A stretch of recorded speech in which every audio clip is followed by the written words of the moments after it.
to it. ٹھیک ہے. چلو یہ تو آپ نے کہہ لیا کہ جی وکیل اور اس کا جو کلائنٹ ہے اس کی جو گفتگو ہے وہ پریولیج کمیونیکیشن ہے. ٹھیک ہے.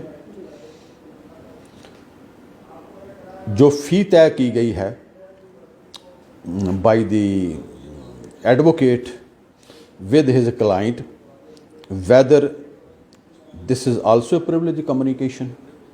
Sir, all communications are privileged between client and advocates. یہ بات یاد رکھنا, یہ سارے بیٹھے ہیں کہ وہ چیز وہ بات پریولیج ہے جو پروفیشنلی اس کے معاملے سے متعلق ہے. جو فی طے کی گئی ہے وکیل نے اپنے کلائنٹ سے, وہ پریولیج کمیونیکیشن میں نہیں آتی.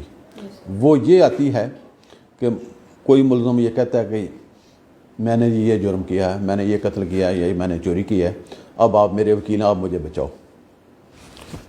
یہ بات جو کلائنٹ نے جا کے تسلیم کی ہے اپنے وکیل کے سامنے کہ یہ میں نے جرم یہ کیا ہے, آپ میرے وکیل ہیں, آپ مجھے بچاؤ, مجھے ڈیفینڈ کرو. یہ تو کمیونیکیشن جو ہے نا پریولیجڈ ہے. یہ وکیل کہیں نہیں بتائے گا, نہ اسے کو کمپیل کرے گا کہ بھائی جو آپ کا کلائنٹ ہے جو مجرم ہے یا ملزم ہے اس نے آپ کے ساتھ اس وقوعے کے متعلق کیا بات کی ہے. It is a criminal. جو فی طے کی گئی ہے وہ پریولیج کمیونیکیشن نہیں ہے. سملرلی ڈاکٹر نے جو فی چارج کی ہے پیشنٹ سے, وہ بھی پریولیج کمیونیکیشن نہیں ہے.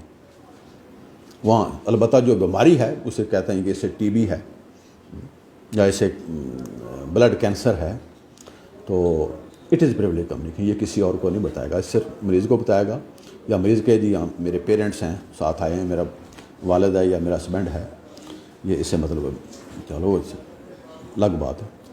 تو یہ پریولیج کمیونیکیشن کی بھی جو ہے نا کلاسیفیکیشن ایک ہے. تو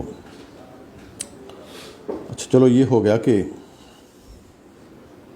یہ جو recently a conflict between India and Pakistan took place in May this year. اس کو پاکستان نے ٹائٹل دیا تھا آپریشن بنیان المرصوص. اس کو انڈیا نے کیا ٹائٹل دیا تھا؟ آپریشن سندھو. گڈ.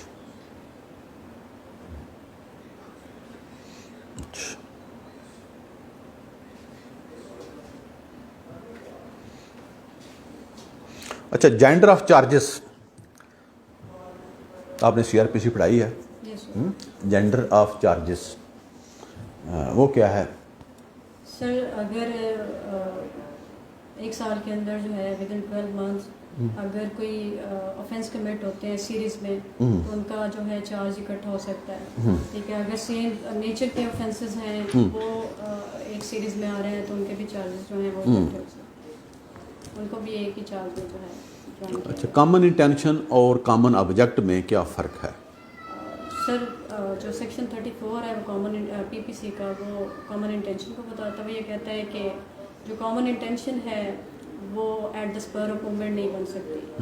ٹھیک ہے. اور جو کامن آبجیکٹ ہے اس میں پرسنس بھی زیادہ بتائے گئے. کامن انٹینشن میں پرسنس کی کوانٹٹی نہیں بتائی گئی, لیکن جو کامن آبجیکٹ ہے اس میں یہ کہا گیا کہ جو ان لافل اسمبلی ہے اس کے جو ممبرس ہیں اگر کامن آبجیکٹ کو دیکھتے ہوئے کوئی کام کرتے ہیں, ٹھیک ہے, تو وہ جو ہے لائبل ہوں گے ایکولی. لیکن کامن انٹینشن میں اگر بندہ اس موقع پہ موجود نہیں بھی ہے اور وہ کامن انٹینشن کی وجہ سے کوئی ایک ان میں سے کوئی آفینس کمٹ کر دے گا تو باقی سب لائبل ہوں گے. لیکن کامن آبجیکٹ میں سب کو سبجیکٹ پہ کام کرنا ضروری ہے. What is the difference between judgment and decree? Sir, judgment is the reasoning of the decree, and the decree is the final decision of the court. اچھا, what is rejection of plaint and return of plaint? Sir, Order 7, Rule 10 is talk about return of plaint. Where the court has no jurisdiction, then the court may direct the person to the proper form. Because court has no jurisdiction, but under Order 7, Rule 11, Rejection of plaint is that where the suit is undervalued and so on. Such types of situations are explained there. Under what circumstances attachment before judgment is ordered by the court?